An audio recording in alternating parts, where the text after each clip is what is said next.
Here are the instructions in Vita for removing the oil pan. Need to release the belts for the air compressor, and then the air compressor itself, your turbo line going into the intercooler, your bell housing bolts, your dipstick, oil cooler, and then with all that off, count them, 29 bolts are coming off. And then for installation, it's basically going in reverse. I don't have these guide pins. I've seen others on videos that said they don't need to use it. Got the O-ring kit, so I should be good there. And Permatex anaerobic sealer instead of Volvo. And that should be it. Let's rock.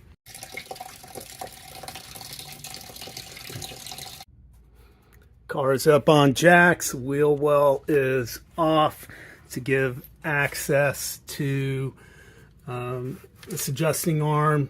Take a T50 right here, rotate clockwise to turn this up, release tension off of this belt so you can remove it.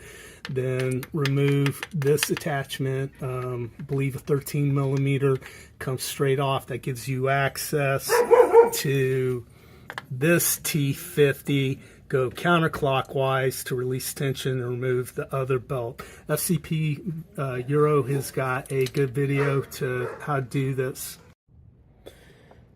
Belt and tensioner arm are off now. To remove the compressor, these 3 bolts.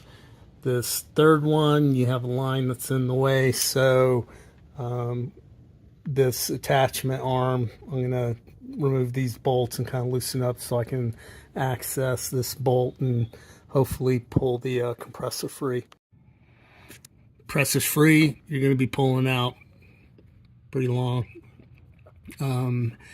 But once it's loose, it will rest against the steel lines. But once it's loose, you get, see if I can get the angle on this, you will get to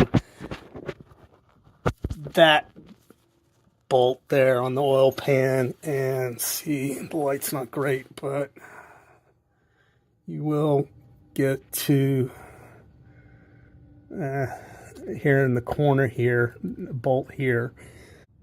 So I lied, there are 2 bolts behind the compressor, difficult to get to.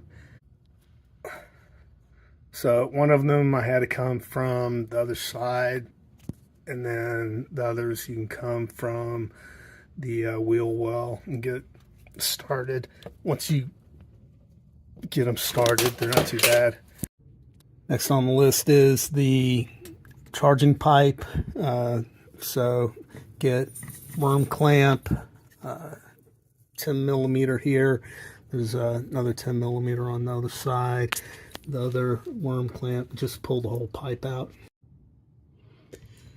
So the charging pipe's removed. Now there's 2 bolts for the bell housing, and one is right here, if you can see that.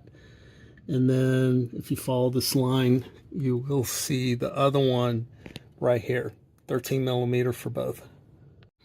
So the bolts attaching the pan to the bell housing are out. Now it's time to remove the oil cooler. I was expecting a T30, but it didn't fit for me. I'm having to use a T40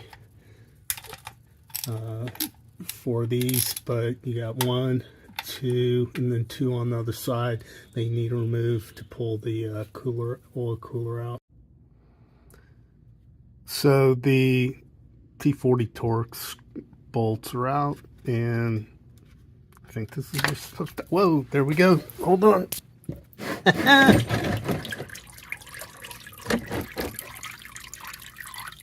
Yep.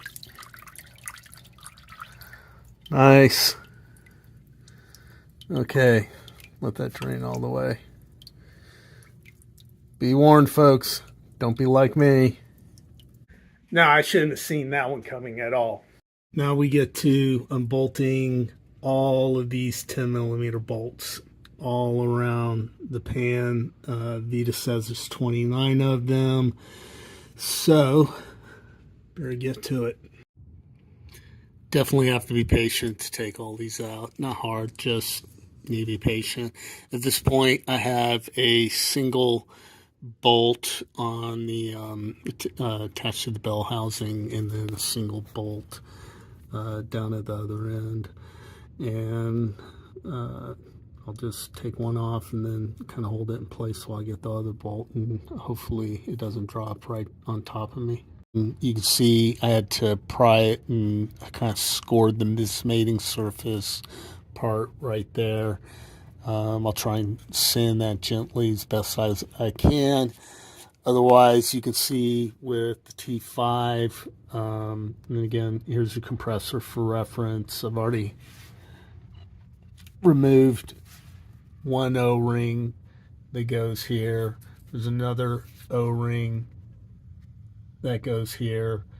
And then you have a third O-ring towards the front where the PCV goes. The kit comes, the kits you see from IPD, FCP have many more seals. Really, you just need 3. So when you pull these out, you just match them to new rings from the kit. There you go, 3.